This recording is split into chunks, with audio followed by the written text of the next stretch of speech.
में तो चार्ज होता है बॉडी के ऊपर, लेकिन सॉलिड में चार्ज कहाँ पे स्टोर होता है? पूरी बॉडी में अंदर तक भरा हुआ होगा। ये सॉलिड और होलो में पाए जाने वाला सबसे पहला काम का अच्छा इम्पैक्टफुल डिफरेंस है। एक तो डिफरेंस ध्यान से देख लो, सॉलिड में चार्ज कहाँ पे होगा? अंदर। होलो में कहाँ पे था? बाहर, बॉडी के बाहर पाया जाता। अब तुम्हें क्या निकालना है इसमें? पोटेंशियल। ठीक है, और ये वाला जो टॉपिक है ना, ये एक्चुअली में थोड़ा सा डिफरेंट हो जाता है, ध्यान से देखना। अच्छा, हमें डेरिवेशन 3 जगहों पे करनी है। कौन सी जगह पे? एक इनसाइड, एक आउटसाइड और एक सरफेस पे। तो मैं इस ऑर्डर को बदल देता हूँ दोबारा से। मैं सबसे पहले करूंगा डेरिवेशन किस पे? आउटसाइड। लेके आओ दूंगा।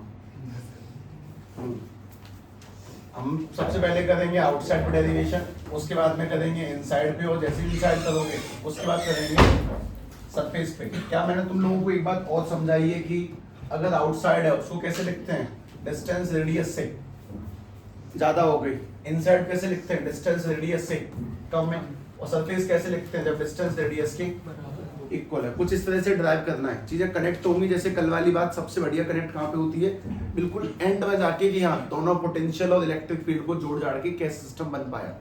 खैर, हमें इस कहानी को 3 पार्ट में डिवाइड करना है।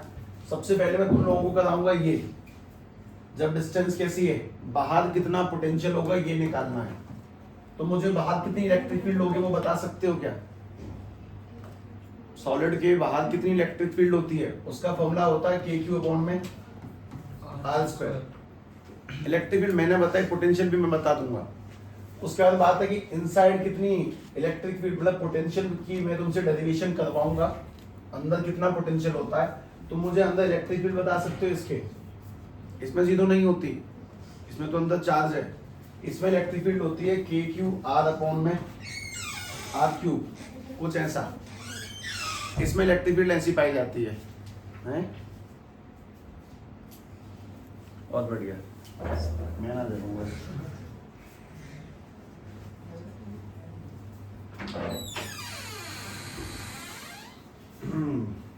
ठीक है,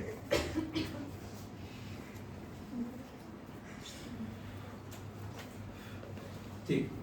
और उसके बाद में ध्यान से बात समझें।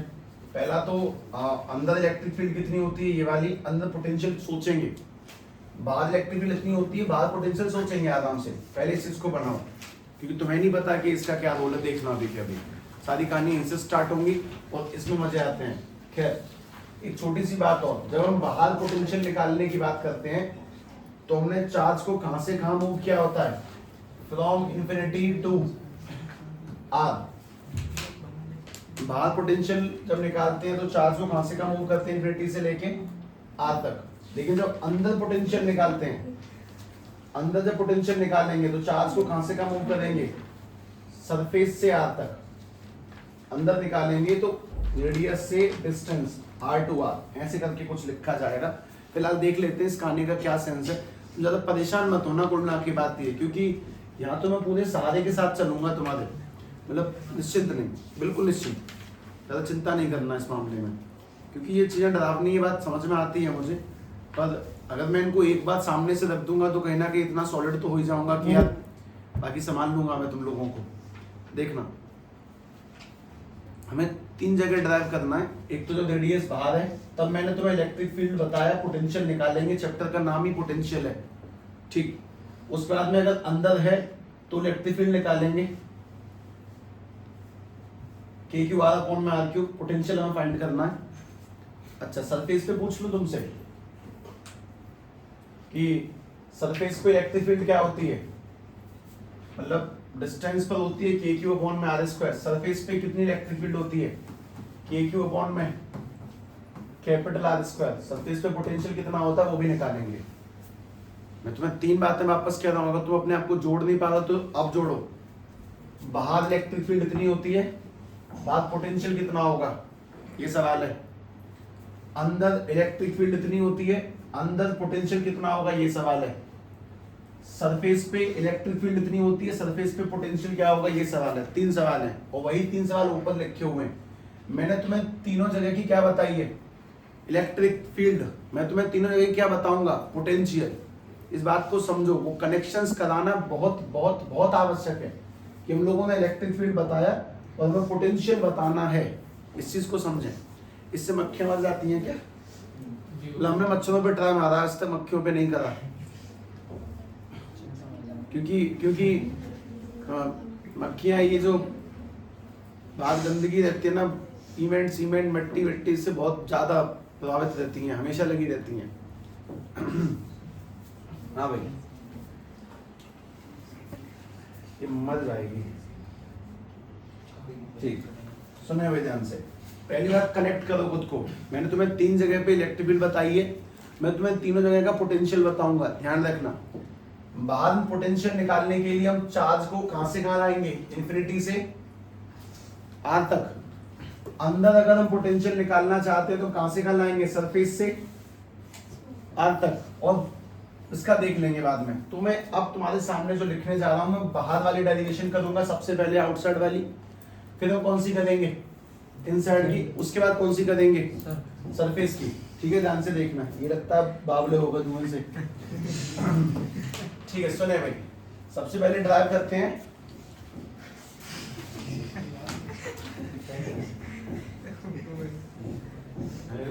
निश्चित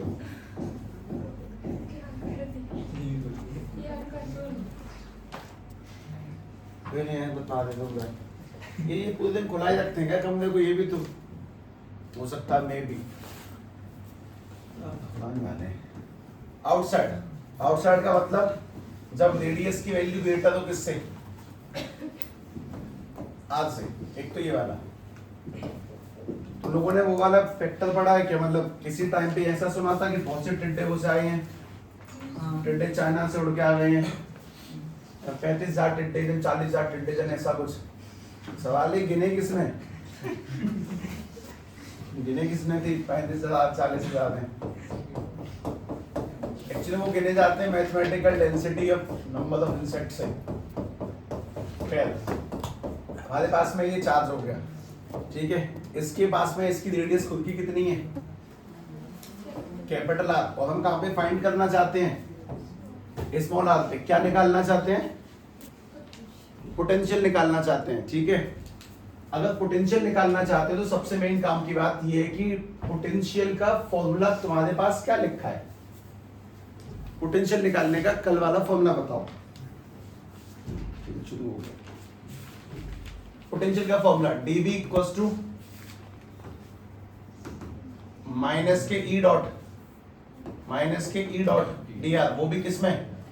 इंटीग्रेशन में और इंटीग्रेशन में। ठीक, सभी को बहुत ध्यान से बात समझनी है। जब हम बाहर की बात कर रहे हैं तो हम लोग इस बात को समझेंगे कि हम चार्ज को कहां से लेके आते हैं? इन्फिनिटी से आर तक लेके आते हैं। तो अपन लोग इंटीग्रेशन जो करेंगे वो इन्फिनिटी से लेके आर तक, इन्फिनिटी से लेके आर तक रखेंगे। ध्यान से बात समझो। dv का इंटीग्रेशन v कहां से कहां? इन्फिनिटी से लेके आर तक। उसके बाद में जरा तुम मुझे बता सकते हो कि बाहर इलेक्ट्रिक फील्ड क्या लिखवाई है मैंने तुम्हें? बाहर इलेक्ट्रिक फील्ड क्या होती है? k क्यूब बॉन्ड में आर स्क्वायर।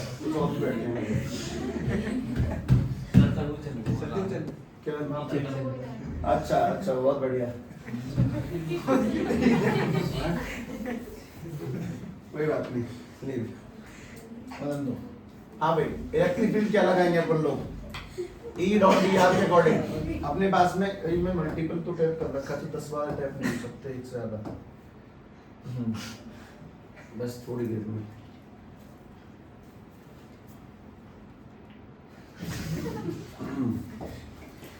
हाँ भाई, इलेक्ट्रिक फील्ड बोल देंगे ध्यान से, अभी लिखवाई थी। आउटसाइड इलेक्ट्रिक फील्ड कितनी होती है? k क्यूब बॉन्ड में R square dot D R. कहां से कहां? इन्फिनिटी से लेके आर तक। सिंपल मैथमेटिक्स जाने देना, सिंपली आराम से। हम इन्फिनिटी से आर दोनों तरफ वही लगा देंगे, तो इस जगह लगाया जाएगा B R minus K V infinity equals to, इसमें क्या कांस्टेंट है? के क्यूब आर, तो माइनस के क्यूब इंटीग्रेशन में 1 में R square dot D R. कहां से कहां? इन्फिनिटी से लेके आर तक। ये पहली बार है ना, इसीलिए मैं तुम्हें ड्राइव करवा रहा हूँ। एक समय आता जब मैं ड्राइव नहीं करवाता, तो मैं साफ साफ कह देता हूँ कि इसका कोई इस्तेमाल नहीं है, सीधे फॉर्मूले डायरेक्ट लिख लो, याद कर लो, कुछ नहीं। पर मैं पहली बार ऐसा कहूंगा वो उचित नहीं है, इसीलिए मैं तुम्हें इस पूरे सदमे से गुजारने की पूरी पूरी कोशिश भी करता हूँ। खैर वी आर से तो मुझे इन्फिनिटी का पोटेंशियल बोल दो एक बार। जीरो। तो अपने पास में माइनस के क्यू बहुत बढ़िया जगह पे, जिन लोगों को बिल्कुल अनुमान है तो मुझे बता दो कि 1/r² का इंटीग्रेशन माइनस के 1/r, और लिमिट कहां से का, इन्फिनिटी से लेके r तक। पहले हम लोग इसमें क्या पुट करेंगे, r, तो माइनस के क्यू पहले पुट करेंगे, माइनस के 1/r और प्लस के 1/, में इन्फिनिटी 1/∞ क्या बन जाएगा, जीरो। और जैसे ही 1/∞ जीरो बनेगा, माइनस के 1/r क्यू से मिलेगा, तो पोटेंशियल क्या निकल के आएगा, क्यू अपॉन में r। Simple. Potential is Q upon में r, कि बिल्कुल डिट्टो वही पुराना वाला डेरिवेशन है, लेकिन इस पुराने वाले डेरिवेशन का कोई सेंस, मतलब सिंपल ही बता देते हैं ना, क्यू अपॉन में r है, क्यों करवाया, उसका रीजन तुम्हें अगले वाले में दिख जाएगा। इस बात को एक बार में क्यों नहीं बता देते, फॉर्मूले सीधे सीधे याद करने क्यों कही जा रही है हमसे, मैं समझाता हूं तुम्हें सारी कहानियां। इलेक्ट्रिक फील्ड क्यू अपॉन में r², पोटेंशियल क्यू अपॉन में r। अगला डेरिवेशन भी ऐसे ही करेंगे, उससे अगला भी लगभग ऐसे ही करेंगे, और जब मैं इसको भी बाद में कनेक्ट करूंगा तब तुम लोग इस बात को सोचोगे कि यार सही बात है, ये तो सीधे सीधे बता सकते हैं, इसको ड्राइव करके हम लोगों को क्यों दिखाया जाता है। उसका सिंपल सा रीजन ये है कि तुम्हें ड्राइव करके एक आध बात कठिन चीजों को बता देना चाहिए, जो लोग इस कठिन चीज के लिए तैयार है कम से कम उनका तो भला हो, और कुछ नहीं। हालांकि आवश्यकता नहीं पड़ती है इस पूरे सामान की।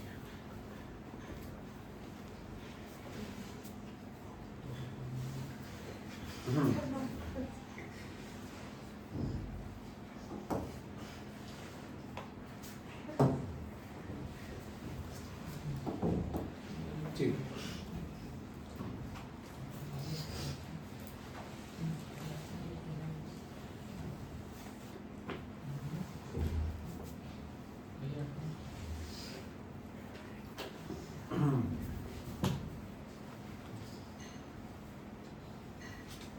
ये डेरिवेशन किस पॉइंट पे चल रही है, आउटसाइड पे। अब जब इनसाइड पे देखो तो बस तुम मुझे इलेक्ट्रिक फील्ड बताना, बाकी सब मैं ड्राइव कर लूंगा।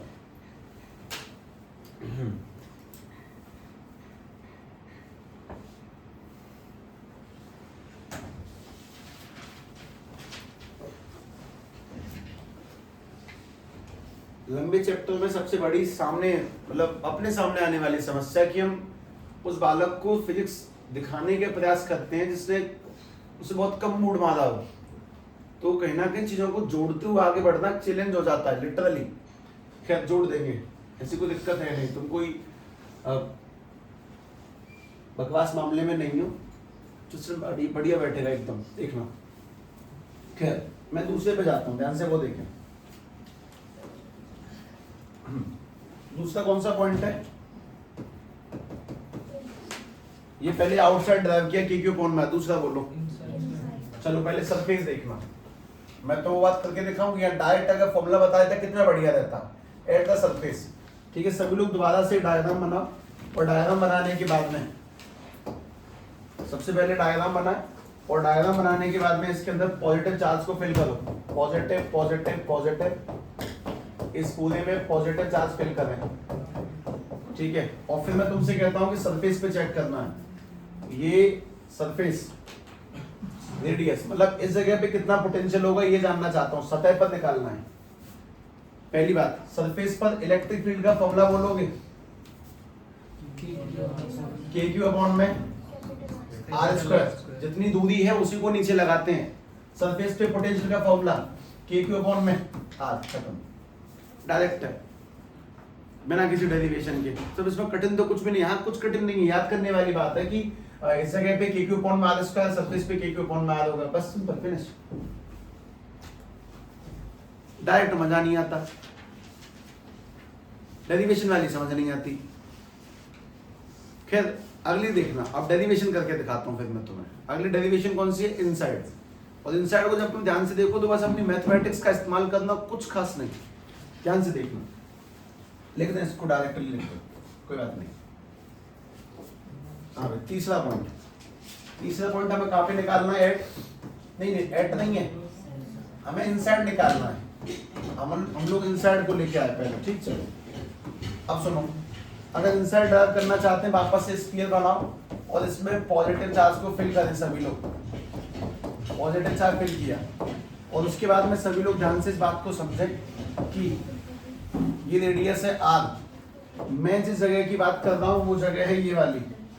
मैं बात कर रहा हूं इनसाइड कितना पोटेंशियल होगा, इनसाइड पोटेंशियल।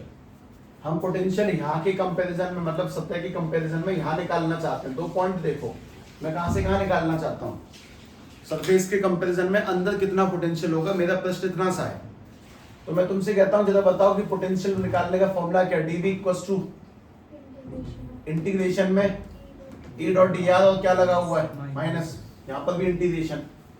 मैं एक बात नहीं पलट रहा हूँ कल से, मैं होलो और सॉलिड दोनों का दाता हूँ। हर बार डीवी और ये इस्तेमाल करता हूँ, हर बार इंटीग्रेट कर देता हूँ, बस इतना सा गणित दौड़ाता हूँ हर बार। कोई रटने वाली चीजें नहीं है, दिमाग को इन बातों को समझाना सीखो कि यार ठीक है चीजें सही थी। अब मुझे लिमिट बताओ, मैं कहां से कहां निकालने की बात करता हूं। रेडियस से आर मतलब बाहर से अंदर, ठीक। यहां पर भी लिमिट डाल देंगे रेडियस से इधर। सभी लोग जरा डीवी का इंटीग्रेशन करने से पहले एक छोटी चीज के बारे में और बता दो। मैं तुम्हें जस्ट अभी लिखवाया क्योंकि तुम्हें याद नहीं है, ये बातें बताई जाती हैं कि जरा बताओ कि इलेक्ट्रिक फील्ड का फॉर्मूला क्या होता है अंदर। देखो अभी लिखवा, सबसे पहले स्टार्टिंग वही लिखवाया, तीनों जगह पे इलेक्ट्रिक फील्ड लिखवाया। अंदर इलेक्ट्रिक फील्ड होती है के क्यू आर अपॉन में डॉट में कितना डॉट में डी आर। अंदर इलेक्ट्रिक फील्ड ये होती है ना। अच्छा, इसमें ऐसे इंटीग्रेशन करने के लिए पहले डीवी का इंटीग्रेशन बोलो। डीवी का इंटीग्रेशन कितना होगा v। लिमिट कहां से कहां चलेगी, r से r। इसमें क्या चीज कांस्टेंट से बाहर निकाल लो, माइनस के क्यू अपॉन में आर क्यूब कांस्टेंट है। क्या बचा इसमें इंटीग्रेशन में r dot D are. Limit कहां से कहां, r से r। तुम लोग मुझे इस r का इंटीग्रेशन बता सकते हो, आर स्क्वायर अपॉन 2। तो हम लोग इसको भी लिख लेते हैं वी आर, एक मिनट, जहां हम निकालना चाहते हैं minus K we at surface minus K Q upon में आर क्यूब, और इसका इंटीग्रेशन तुम लोगों ने बताया आर स्क्वायर अपॉन में 2। लिमिट कहां से कहां चल रही, कैपिटल आर से स्मॉल आर। चलो इस गणित को पूरा का पूरा सॉल्व करने का प्रयास कर लो। देखना इस पूरे को सॉल्व करके देखते हैं। पहले इसमें क्या पुट होगा, अपर लिमिट, और फिर क्या पुट होगा लोअर लिमिट। तो जब इसको सॉल्व करेंगे तो V R minus K V R equals to minus K Q upon में आर क्यूब। इसमें आर डालेंगे तो आर स्क्वायर अपॉन में 2, और दोबारा से डाल देंगे तो आर स्क्वायर अपॉन में वापस से 2। सोचो तो लिमिट डाली, तो उसके बाद मतलब इनसाइड पोटेंशियल निकालना एक सवाल है।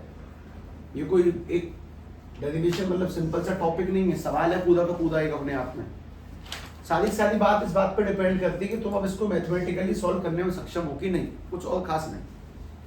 हम इसको मैथमेटिकली सॉल्व करना चाहते हैं तो तुम्हें ऊपर की स्टार्टिंग लगभग सेम दिखनी चाहिए, और ये अभ्यास की कहानी है। पूरा मैथ चल रहा है, इसमें क्या फिजिक्स है, कुछ खास नहीं।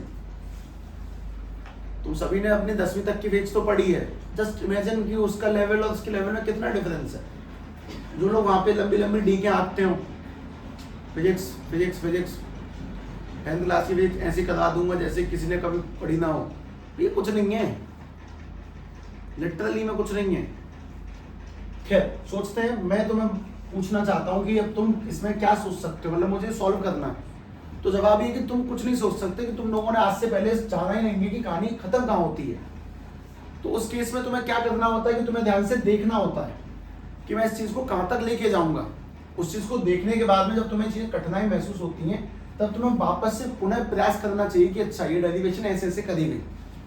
और एट द एंड मैं तुम्हें बांध भी दूंगा कि यार इतनी सारी रामायण जो मैंने तुम्हारे सामने कठिन रिप्रेजेंट कर दी, उसके लिए तुम जरा माफ करो, लेकिन इसको ध्यान रखना जो इसके बाद बताऊंगा कि यहाँ ऐसे जुड़ा हुआ पॉइंट है, इतना पूछते हो इतना जवाब देना।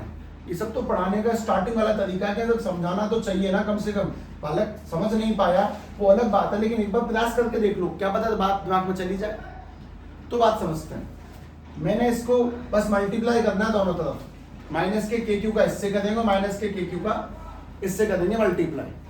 और मल्टीप्लाई करने के साथ साथ मैं तुम्हारे सामने एक छोटी सी वैल्यू को पुट कर दूंगा, उसे ध्यान से देखो। ये लिखा है वी आर माइनस के, ये क्या चीज है? पोटेंशियल। कहां पे? सरफेस पे। सरफेस पे कितना पोटेंशियल होता है तुम बताओ? के क्यू अपॉन में आर। ये जीरो तो नहीं होता, जीरो कहां का होता है? इन्फिनिटी का। Equal to minus K Q का जब इससे मल्टीप्लाई करेंगे तो minus K Q R square upon में आर का इससे किया तो 2r क्यूब, फिर माइनस के क्यू का इससे करेंगे तो माइनस का माइनस से करेंगे तो पहली बात तो प्लस के क्यू का इससे किया तो के क्यू आर स्क्वायर, और नीचे क्या चल रहा है? 2 इंटू ए 2r क्यूब। इसमें एक चीज कट गई, इसमें आर स्क्वायर से आर क्यूब कट गया, तो अपने पास में जो बचा उसको ध्यान से देखना।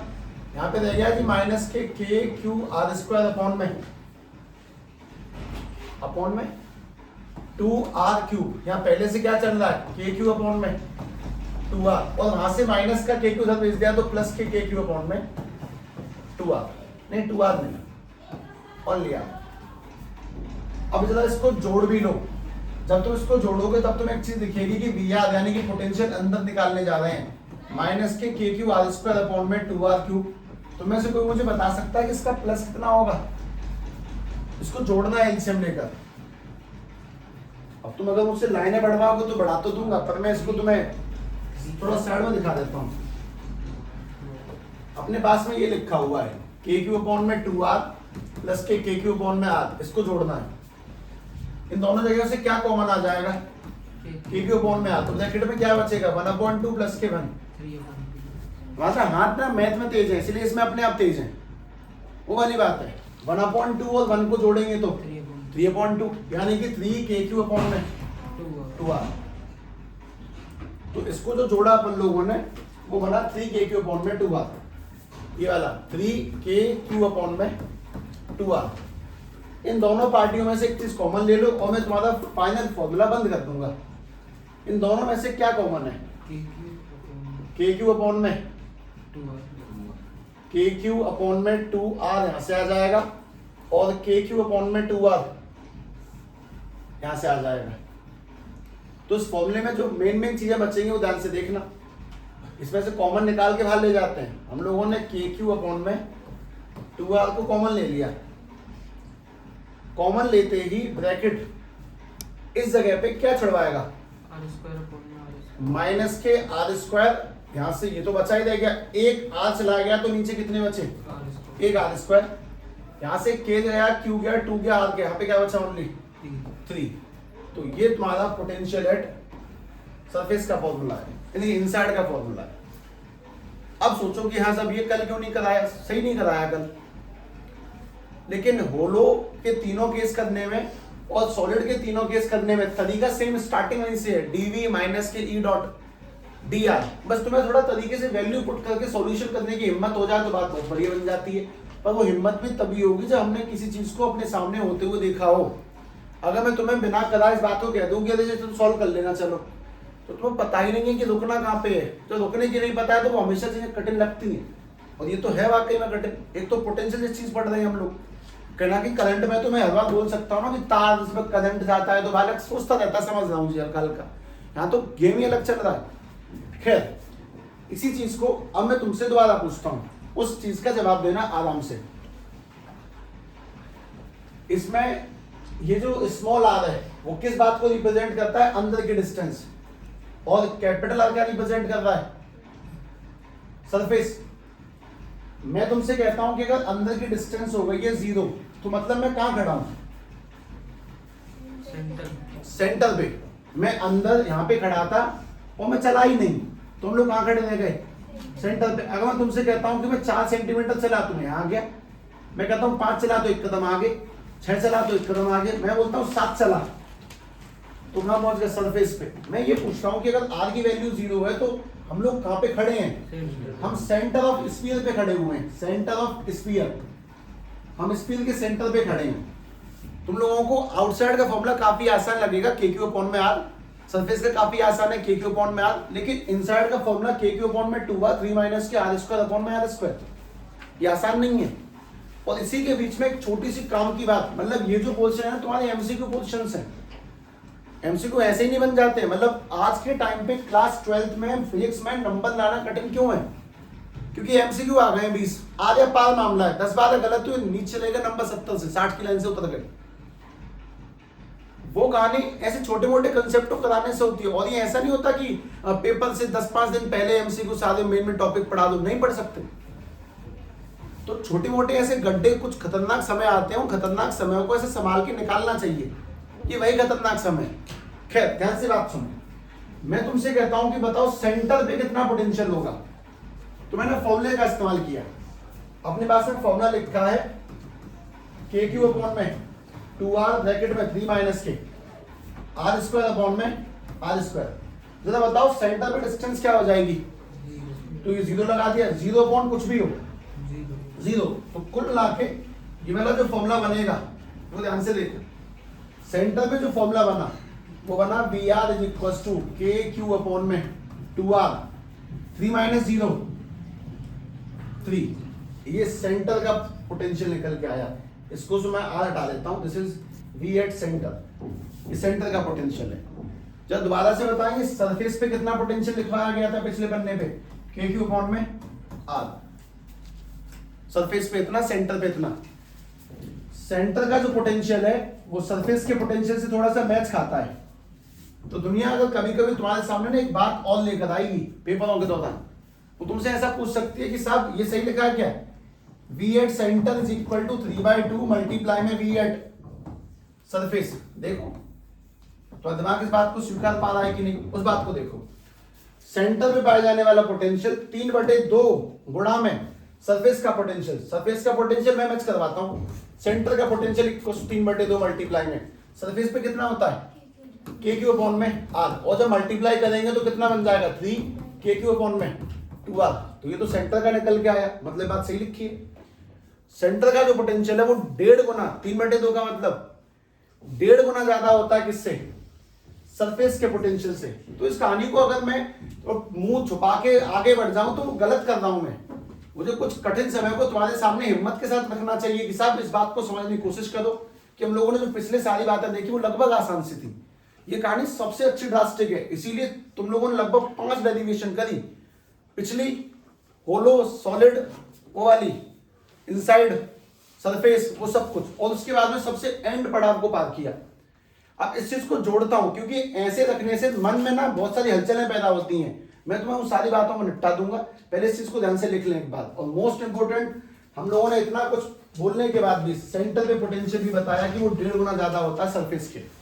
इन्हें जोड़ते हैं, वरना बिना जोड़े तो ये कहानी दिमाग तक पहुंचती नहीं है किसी भी हाल में। अब कोई मुझसे पूछे कि साहब मुझे एक शब्द बता दो कि मुझे करना क्या है, तो एक शब्द वाला जवाब, तुम्हें फॉर्मूले याद होने चाहिए बस, और कुछ नहीं।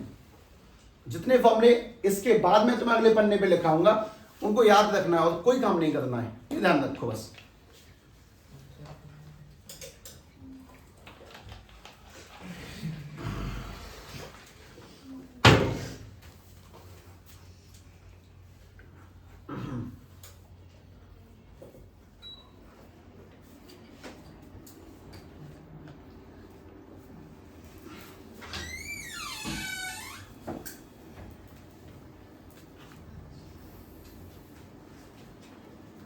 देखो चलो वापस से वो कल वाला काम दोबारा दोहराते हैं।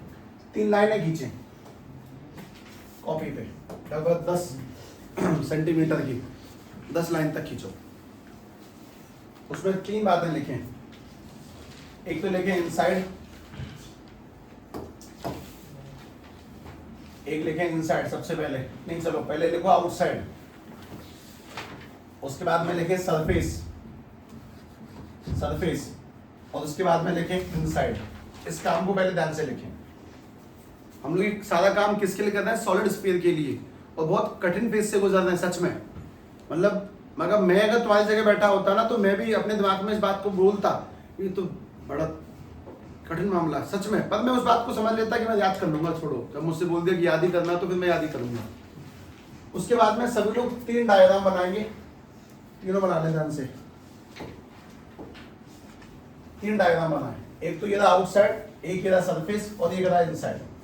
ठीक है, 3 गोले बनाने हैं सभी को, तीनों के अंदर पॉजिटिव चार्ज को फिल करना। चलो, एक गोला, दूसरा गोला और तीसरा गोला।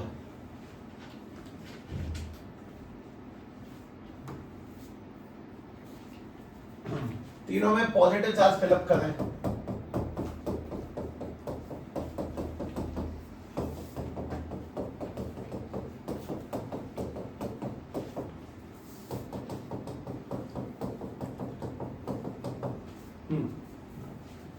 और तीनों में ये वाली लाइनें खींच लें। आउटसाइड आने की डिस्टेंस बाहर चढ़ देंगे, सरफेस आने की डिस्टेंस हम लोग रेडियस पे ही खड़े हैं, और इनसाइड आने के हम लोग इसके अंदर है। ऐसे करके 3 लाइन खींचो, और तीनों लाइनें तुम्हें क्या क्या बताने जा रही हैं वो समझो।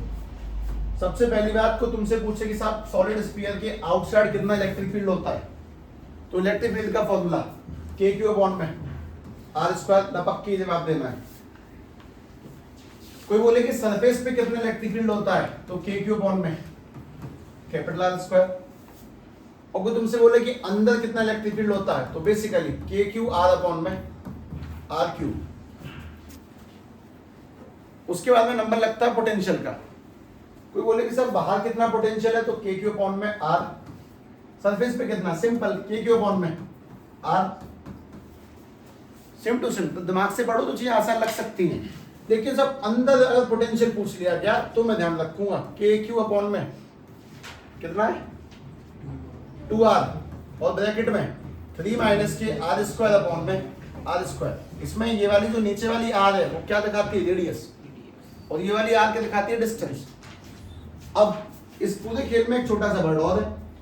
अगर मुझसे किसी ने स्पेशल पॉइंट में पूछा कि साहब सेंटर में पोटेंशियल जानते हो, हाँ, सेंटर का पोटेंशियल होता है 3KQ में 2R, जो कि सरफेस के पोटेंशियल का 1.5 गुना ज्यादा है। इसीलिए हम लोग उसको ऐसे लिखते हैं, V at center is equal to 3/2 surface का पोटेंशियल, VS।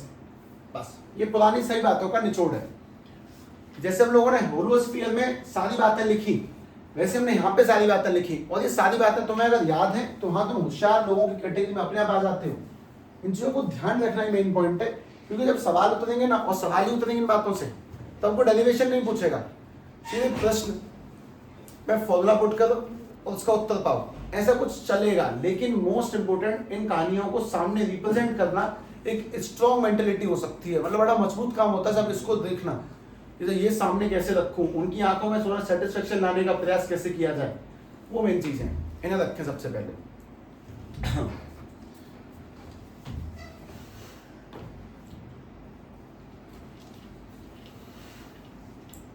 दोनों 2 स्फीयर पढ़े हैं, होलो स्फीयर और सॉलिड स्फीयर, और दोनों स्फीयर्स का एक ग्राफ और है। दोनों का, होलो का अलग ग्राफ है और सॉलिड का अलग ग्राफ है, इनसाइड आउटसाइड का ग्राफ है।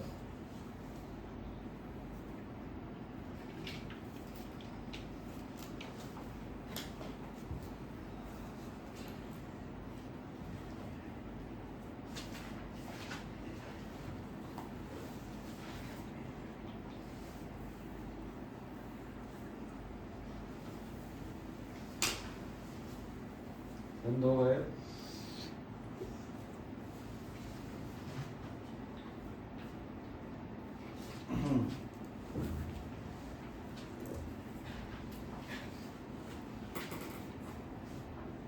ठीक है भाई, ग्राफ देखें,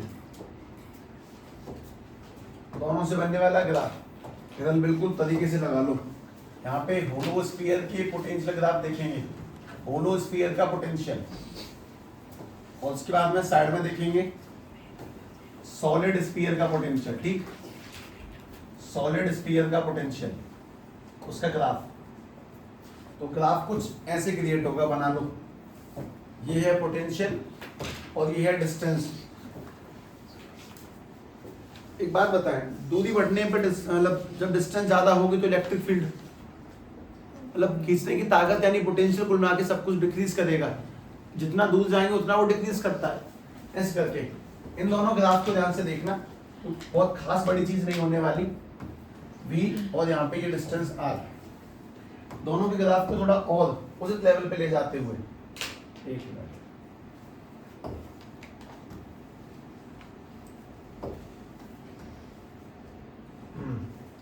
ऐसे गोला बना दो। ये तो समझाने का तरीका होता है, गोला जो समझ में नहीं आता।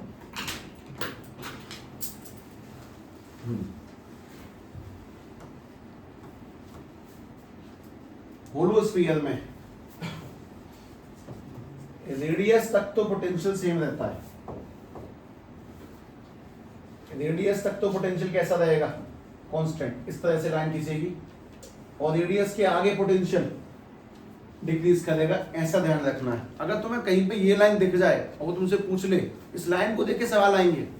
जस्ट इमेजिन, इस लाइन को देख के सवाल आएगा कि ये वाला जो ग्राफ दे दिया, बताओ इन 4 ऑप्शनों में से कौन सा फिगर है, होलो है कि सॉलिड है कि क्या, इस तरह से। और अगर ग्राफ कुछ ऐसे करके है, मतलब सॉलिड स्फीयर का, तो वो डिक्रीजिंग है, मतलब काफी ज्यादा डिक्रीजिंग है, अलग अलग वेरिएशन के साथ में, ऐसे और फिर ऐसे। वहां पे सीधी लाइन है, सीधी लाइन नहीं है, ये रेडियस बना दो। ग्राफ देके सवाल हो सकता है, ओनली ग्राफ देकर, बस ऐसी लाइनें खिंच गई और प्रश्न पूछ लिया गया, होलो सॉलिड। मान लो ये पेपर में आया हो और तुमने ऐसे जीवन में कभी ना देखा हो, तो मान लो तुक्का क्या मान लोगे, ओनली ग्राफ देके प्रश्न है। सिंपली किसी भी एमसीक्यू में ग्राफ मिलेगा, उससे सवाल पूछ लेगा, बताओ कौन सा स्फीयर था। हम देखते रह जाएंगे कि हमने जीवन में इन चीजों की लड़ाई नहीं लड़ी कभी, हमने देखा ही नहीं कभी। तो इसलिए स्पेशली इन 2 बातों के लिए यहां तक पहुंचाया गया तुम लोगों को। अपन लोगों ने ना एक चीज एनालिसिस की बहुत लंबे समय के बाद में, कि आखिर इस सब्जेक्ट पे कमांड बनाने का तरीका क्या है। Only there is one way, questions करने के बाद में तुमने कितने सवालों को अभ्यास किया, कितने सवालों को अपने आप से कोशिश करके देखा, वो अपने आप टॉपिक्स को स्ट्रॉन्ग कर देते हैं। सवाल कौन से करे करा है, पहले से हुए सॉल्यूशंस को पढ़ना, इसका सॉल्यूशन पता है, नहीं आएगा तो आंसर देख लूंगा, मन में हार ही ना मानना। खैर हम लोग आगे चलते हैं, इस बुरे सपने को मिटाते हैं। चैप्टर का मैप देखो, चलो।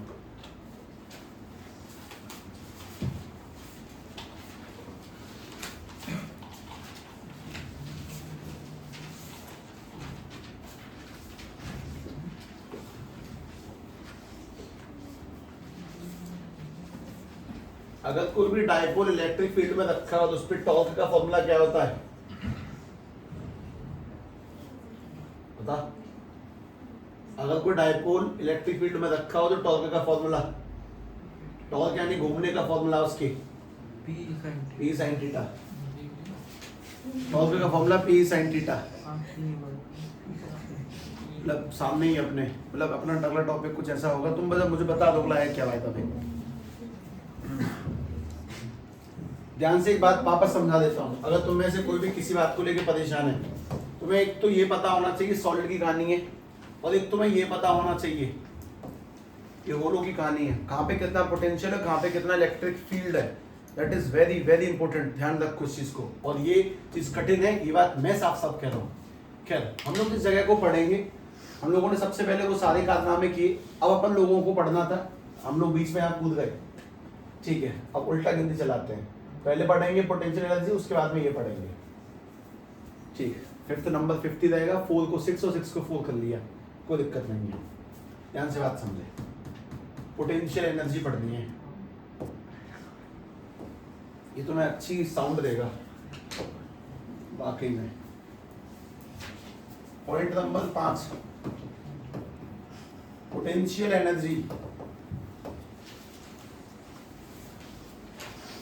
Due to dipole, due to electric dipole भी आवश्यक है लिखना, क्योंकि आगे हम मैग्नेटिक डायपोल पढ़ेंगे। Placed in a uniform electric field, placed in a uniform electric field. Uniform का क्या मतलब है, यूनिफॉर्म इलेक्ट्रिक फील्ड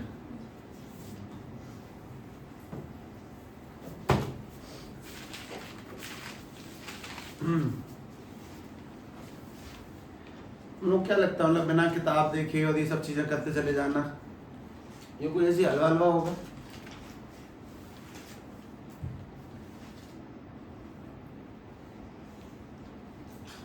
बस अभ्यास है। अजीब बात है कि अभ्यास पहले दिन से है। जब पहली बार पढ़ा था तब भी चीज़ें उसी मेमोरी से याद हैं जिस मेमोरी पे कराई जाती हैं। समझदारी तभी से, ऐसा कुछ नहीं कि मतलब पहली बार पढ़ने वाले लोगों को क्या समझ में नहीं आती होगी फिजिक्स, आती है। इस बात का मतलब बताता हूँ मैं तुम्हें। पहले तुम मुझे सवाल का जवाब दे दो कि अगर हम लोगों ने किसी भी इलेक्ट्रिक फील्ड में किसी डाइपोल को रखा तो उसके साथ क्या होता है?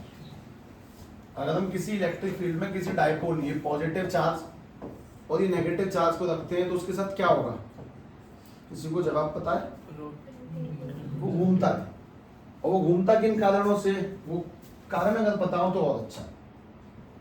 इलेक्ट्रिक फील्ड कहां से कहां जाती है?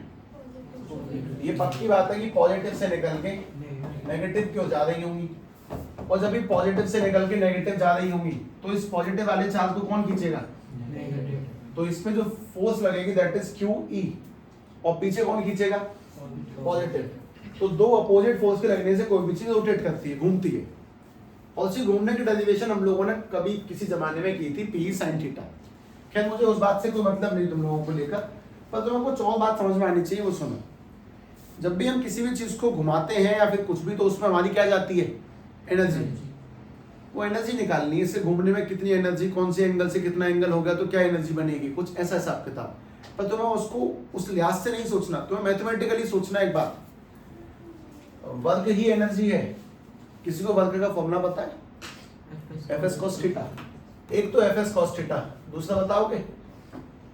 F dot dx। और F माने क्या चीज है? फोर्स। जब किसी भी चीज को घुमाते हैं उस वक्त फोर्स नहीं रह जाती। घुमाने वाली फोर्स को नाम बदल देते हैं, क्या कहते हैं उसको? टॉर्क। और जब वो चीज घूमती है तो फिर वो डिस्टेंस नहीं चलती, फिर वो एंगल चलने लग जाती है। तो dx जगह पे d थीटा। ये वर्क का ही फॉर्मूला है, ध्यान से देखो। ये कब लगता होगा लेकिन? जब कोई ऑब्जेक्ट सीधा चल रहा हो। और ये कब लगता है वर्क का? जब कोई ऑब्जेक्ट घूम रहा हो। घूमते टाइम पे फोर्स का नाम क्या बदल के हो जाता है? टॉर्क। और एंगल डिस्टेंस जगह पे आ जाएगा। ये तुम लोग कौन से चैप्टर में था बताऊं? Centre of mass and rotational motion, chapter number 7, जहां पे तुम टॉर्क वगैरह सुनते समझते हो। खैर कोई नीड नहीं है, अगर तुम अब भी दिमाग को पकड़ पा रहे हो कि सब फोर्स को टॉर्क कहना है और एंगल को थीटा कहना है, ठीक है, काफी है इस बात को समझना। लेकिन देखो हम लोग सेट करते हैं, work is equal to T dot D theta यानी कि टॉर्क। और इन सभी चीजों के सवाल हैं। जब तुम इन सभी चीजों के सवाल करना शुरू करोगे ना, तब जाके एक चीज और अच्छी महसूस होती है, यार इतना भी कठिन नहीं था। पहले ड्राइव करता हूं, ध्यान से समझें। पहली बात, सभी लोग मुझे टॉर्क का फॉर्मूला बता दो, दैट्स इट।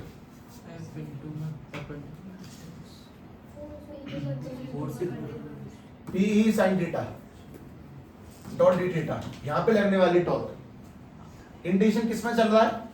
थीटा की फॉर्म में, थीटा 1 से थीटा 2। मैं तो आज भी कह रहा था इंटीग्रेशन पढ़ लो। इसमें क्या चीज कांस्टेंट है? P कांस्टेंट है। इंटीग्रेशन करेंगे sin theta dot D theta, कहां से कहां तक? थीटा 1 से थीटा 2। तुम लोग मुझे लपक के जवाब दे दोगे पक्का। sin थीटा का इंटीग्रेशन माइनस के cos थीटा, कहां से लेके कहां तक? थीटा 1 से थीटा 2। कौन सी वैल्यू डालेंगे? पहले थीटा 2 डालेंगे, वर्क इज इक्वल टू, पहले डालेंगे माइनस के cos थीटा 2, फिर घटाएंगे और फिर क्या डालेंगे? माइनस के cos थीटा 1। अब तुम लोग इस चीज का जवाब और दे पाओगे कि भाई अपने पास में ये है PE, जरा सोचो, माइनस माइनस प्लस के cos थीटा 1 और ये वाला माइनस के cos थीटा 2। और ये जो वर्क है इसी को हम लोग एनर्जी भी कहते हैं। तो एनर्जी का फॉर्मूला निकल के आ गया cos थीटा 1 माइनस के cos थीटा 2। इस बात को समझाने में समझ आएगा, ठीक है, मैं उसके लिए तैयार हूं। पर मैं तुम्हें बात बताता हूं, सिंपल मैथमेटिक्स है, बस वैल्यू पुट करके डायरेक्ट इंटीग्रेट किया। कोई बहुत बड़ी चीज नहीं है। एनर्जी का फॉर्मूला मुझे टॉर्क याद है, इंटीग्रेशन और सीधे आंसर, दैट इज एनर्जी।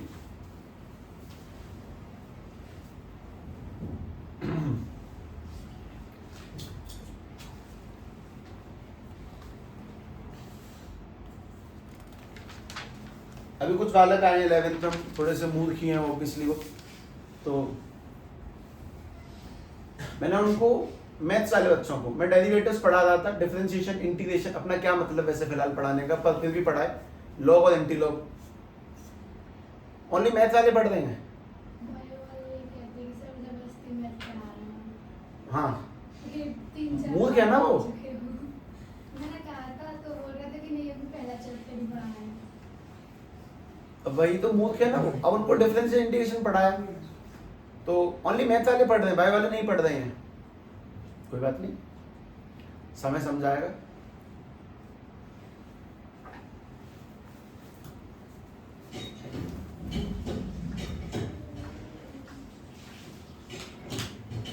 एक मिनट, टॉर्क का फॉर्मूला क्या होता है? P sin थीटा और एनर्जी का P cos थीटा -1/2। तुम ध्यान रखोगे ये एनर्जी है, ये ड्राइव कैसे करी वो देखो एक बार, इसमें कितना कठिन गेम है ये, मतलब ये हार्ड मानी जाती है, मुझे नहीं लगती ना लगेगी जीवन में कभी, और ना मैं इसको कभी भूलूंगा कि सर मुझे तो नॉलेज है ना कि force, work, torque, theta, integration, value put, that's it, finished. इस बात को मैं तुम्हें समझाता हूँ तो उसको समझना, क्योंकि इस कहानी में थोड़ा समय लगेगा। देखो सबसे पहली चीज, सभी लोग इस बात को सुनो, ये θ1 कौन सा एंगल है? इनिशियल एंगल, ठीक, और θ2 कौन सा है? Final angle. इस बात को ध्यान से समझो। जैसे एग्जांपल के तौर पे मैं तुमसे कहता हूं कि भाई अपने पास में कोई इलेक्ट्रिक फील्ड थी और उस इलेक्ट्रिक फील्ड के अंदर ये कोई डायपोल है, ये कोई डायपोल है, ये फिलहाल 60 डिग्री के एंगल पे है, ये डायपोल फिलहाल 60 डिग्री के एंगल पे है। थोड़ी सी टॉर्क लगने की वजह से इसका जो एंगल है वो पलट के इतना घूम गया, ये घूम के मतलब 60 से इतने एंगल पे आ गया, तो ये घूम घाम के कुछ ऐसा मान लो कि 30 डिग्री के एंगल पे पहुंच गया। पहले कितने पे खड़ा हुआ था ये? 60 से कितना पहुंच गया? 30। तो अगर तुम्हें एनर्जी निकालनी है तो तुम एनर्जी कैसे निकालोगे? पीई पहले कौन सा आएगा? 30 की 60, पहले कितने पे था? 60 पे, फाइनल कितने पे हुआ? हम लोगों ने अक्सर क्या पढ़ा? फाइनल माइनस इनिशियल, लेकिन यहां ऐसा नहीं है। हम जब पोटेंशियल एनर्जी निकालते हैं तो पहले इनिशियल एंगल डालेंगे, सब ये पहले 60 पे था, फिर माइनस करेंगे तो cos 30 पे आ गया। फिर मैं सोचूंगा कि साहब cos 30 की वैल्यू, 60 की वैल्यू कितनी होती है? 1/2, और फिर माइनस के रूट 3/2, तो ये इसकी एनर्जी मानी जाएगी। बस एक छोटी सी बात समझाने की कोशिश की गई है कि अक्सर हमारी हैबिट है फाइनल माइनस इनिशियल, लेकिन यहाँ ऐसा नहीं है। एनर्जी किसी भी डायपोल की अगर निकालनी है तो पहले कौन सा एंगल रखा जाएगा? इनिशियल, और बाद में कौन सा रखा जाएगा? फाइनल। और जिनकी मैथमेटिक्स का इंटीग्रेशन खत्म हो चुका है उन्हें बताया कि साइन थीटा को इंटीग्रेट करेंगे तो माइनस के cos थीटा। इसीलिए इंटीग्रेशन नाम का चैप्टर तुम्हें नॉलेज नहीं है कि क्यों करवाएगा पहला, लेकिन हर कदम पे तुम्हें वो फीलिंग आती जाएगी कि अब बहुत बढ़िया करा कि पहला वही उठा दिया। उसका कोई बहुत सॉलिड रीजन है, बहुत ज्यादा सॉलिड रीजन है। खैर, इस कहानी को और थोड़ा सा एक्सटेंड करना है, समझे? ठीक है, समझो। अच्छा चलो,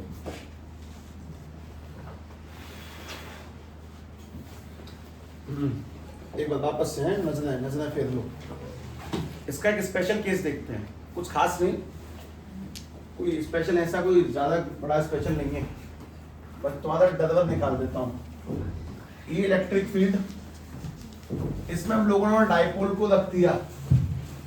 मैं डायपोल को अक्सर, जैसे अगर एक कॉमन इंसान से पूछा जाए तो डायपोल को कैसा रखना पसंद करोगे, सीधा कि टेढ़ा? कॉमन इंसान बोलेगा कि सब डायपोल को सीधा रख दो, ऐसे करके। तुम जानते हो कितने का एंगल बन गया इस वक्त? 90। और 90 के एंगल पे लगती है मैक्सिमम फोर्स। हम बेसिकली ऐसा जानते हैं। तो मैं जानना चाहता हूं कि 90 के एंगल पे घूमना स्टार्ट करेगा, फिलहाल 90 पे रखा था, 90 से घूमना स्टार्ट करेगा। ये किसी एंगल पे जाके रुक गया, कौन से पे नहीं पता, मतलब कहीं रुका होगा। स्टार्ट कहां से हुआ? 90 से। तो सुनो, एनर्जी का फॉर्मूला अपने पास में Pe cos थीटा 1 माइनस के cos थीटा 2 है। ये स्टार्ट कहां से हुआ? 90 से। तो cos 90 माइनस के बंद कहां पे हुआ? सब पता नहीं बता रहा मैं तो, बंद कहां पे हुआ। तो cos 90 की वैल्यू क्या होती है? 0 माइनस के cos थीटा, और जब इसको माइनस करेंगे तो माइनस के Pe cos थीटा। तो तुम्हारे सामने अगर कोई पोटेंशियल एनर्जी का फॉर्मूला ये रख दे कि तुमने माइनस के P cos थीटा पढ़ा ही होगा, तो हाँ भी बता देना। लेकिन हम ही भरते अपने मन में जवाब दे देना कि फॉर्मूला सही है, और इस बात का मतलब ये कि पक्की बात है कि टॉर्क का इनिशियल एंगल कितना होगा 90। अगर फॉर्मूला θ1 माइनस θ2 की जगह पर ओनली माइनस के पी कॉस्ट का रखा है तो तुम खुद ही समझ जाना कि इनिशियल एंगल 100% टॉर्क का रोटेशन मतलब डायपोल का रोटेशन 90 के एंगल पे शुरू हुआ होगा। इस बात को अपने आप कैच कर लेना। ये भी प्रश्न है, मतलब सिंपली एक फॉर्मूला ऐसे लिखकर माइनस के p cos theta is energy का formula, then what is the initial angle of dipole 0 180 90 none of these 90। मतलब एक फॉर्मूला देख के सवाल का हिसाब किताब जोड़ना, ये छोटी मोटी बातें ऐसे हल्के हल्के बीच बीच में जब चलती रहती है ना तो बहुत सही रहता है। तुमसे कोई ऐसे बोले ये भी ठीक है, और कोई तुम्हारे सामने ऐसे रखे कि sir P cos theta 1 minus के पी कॉस थीटा 2 तो ये भी ठीक है। इनमें ज्यादा सही कौन सा है? नीचे वाला। ये वाला कब सही है? जब हमारे एंगल की स्टार्टिंग कितने से हुई है 90 डिग्री से घूमना स्टार्ट हुआ तब। ये तो हमेशा ही सही है, तो यही ज्यादा बढ़िया रहेगा। लेकिन फिर भी नॉलेज होनी चाहिए हमें इन चीजों की, हम लोग किस काम को करने जा रहे हैं। बेसिकली सभी को याद तो यही होना चाहिए, और इसकी डेरिवेशन भी बहुत बड़ी नहीं थी। तुम लोगों ने बस वर्ग को इंटीग्रेट किया टी डॉट डी थीटा से, साइन की वैल्यूज पुट कर दी हैं। उसमें पहली काम की बात थी कि इनिशियल माइनस फाइनल लगा हुआ है, फाइनल माइनस इनिशियल नहीं है। इस चीज को बोर्ड से कॉपी के बीच में ही समझते रहे मात्र। इसको जीवन में देखने का प्रयास थोड़ा सा जीवन बिगाड़ देता है शुरुआत में, अभी बिगाड़ सकता है, बाद में तो जीवन में ये आता रहेगा लगातार। देखना ये भी सही है, ये भी ठीक है, ये ज्यादा ठीक है क्योंकि ये पर्टिकुलर केस पे नहीं है। ये वाला एक पर्टिकुलर केस को शो करता है, तुम्हें ये मिलेगा निश्चित रूप से देखने के लिए। और जब ये मिले तो हम ही बदल लेना, हाँ सब ठीक है मैं ओके हूँ इसके साथ में भी। ये बात अगर तुम बोली नहीं गई तो तुम लोग अपना दिमाग खड़ाओगे, ये कैसे हो गया, ये तो बताया नहीं है। और वो चीजें इंटरेस्ट खराब कर देती हैं पूरी पढ़ाई का। चलो इसमें एक छोटी सी बात और लिखते हैं, हम लोग जगह बनाते हैं, 3 लाइनें खींचते हैं।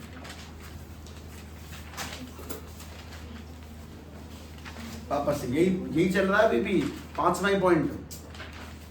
3 लाइनें, 3 लाइनों में सबसे पहला एक बार वैसे एक वर्ड बोलूंगा बस, तुम्हें वर्ड याद करना है। Stable equilibrium. दूसरा कौन सा है? Unstable equilibrium. और उसमें भी कुछ और था क्या? Unstable equilibrium. और कौन सा था? Maximum torque. मैं बस एक वर्ड यही पूछ रहा हूँ, मैक्सिमम टॉर्क तो लिख देता हूँ, टॉर्क वाली बात, लेकिन मैं एनर्जी पूछूंगा बाद में। किसी भी डायपोल को बस अभी इसे करूंगा नहीं, इसमें ना बस चाहिए वो अच्छा खासा, इसमें भी टाइम चाहिए। कोई भी डायपोल जो इलेक्ट्रिक फील्ड में रखा होता है वो स्टेबल कब होगा? जब थीटा की वैल्यू 0 होगी। अनस्टेबल थीटा की वैल्यू, और मैक्सिमम जब थीटा की वैल्यू, ये हम लोगों ने बताया क्या है? वैसे टॉर्क बताया है। वो सब स्टेबल होगा जब 0 पे होगा, अनस्टेबल होगा जब वो 180 पे होगा, और वो मैक्सिमम कब घूमेगा? 90 पर। ऐसे मैं तुमसे एनर्जी की चर्चा करूंगा। तुम्हें चिंता नहीं करनी है कि मैं चर्चा क्या करूंगा, तुम्हें चिंता ये करनी है कि क्या तुम पुराने के साथ में उसे लिख के शुरू कर सकते हो कि नहीं। मतलब तुम्हें अपने अंदर किस चीज को विकसित करना है वो समझो। जैसे मैं बिन देके सारे टॉपिकों को लिख देता हूं लगातार, तुम उस चीज को विकसित करो अपने दिमाग में बस। हाँ मैं भी कर सकता हूँ बिन देखे सारी चीजों की डेरिवेशन। उसमें पहले दिन से शुरुआत करोगे तो थोड़ा थोड़ा रिवीजन मांगेंगी चीजें काफी अच्छा खासा, तब जाके आएगा। जिस दिन तुम बिन देखे चीजों को याद करना, ड्राइव करना, सोचना समझना सीख रहे होगे, उस दिन तुम समझ जाना कि तुम एकदम सही ट्रैक पे हो। तो बस वो वाली कैपेसिटी अपने अंदर विकसित करनी है, और कुछ खास नहीं करना। खैर मैं तुम्हें वापस से एक चीज पे लौटा के चलता हूं। पोटेंशियल एनर्जी स्टार्ट कहां से होती है? टॉर्क से फिनिश होती है। उसके बाद में ये वाला फॉर्मूला भी उतना सही इतना ये, लेकिन एंगल इसमें स्टार्टिंग वाला 90, और ये अपने आप में एक सवाल है, ठीक। और उसके बाद में हमें ये जानना है कि हम लोगों ने जैसे कि पढ़ रखा है कि स्टेबल इक्विलिब्रियम पे टॉर्क की वैल्यू मतलब थीटा 0 होने पे स्टेबल हो जाता है, थीटा 180 पे अनस्टेबल और थीटा 90 पे टॉर्क कैसा लगता है मैक्सिमम। वैसे करके कुछ चर्चाएं हैं एनर्जी की, तुम्हें उसके चक्कर में नहीं पड़ना, तुम बस इतना डिवाइस रखना, कुछ खास नहीं, ठीक है। और सबसे बुरा फेज इस चैप्टर का गुजर चुका है, इस चैप्टर में कुछ भी बुरा फेज नहीं आने वाला, उसमें होलो और सॉलिड ही अपने आप में चैलेंजिंग चीज थी, अब तो सब स्मूथ जाएगा, बस उस चीज को रिवाइज कर लो, कुछ खास नहीं, कोई हिदायत नहीं किसी के लिए, ठीक है। कल करेंगे सारे।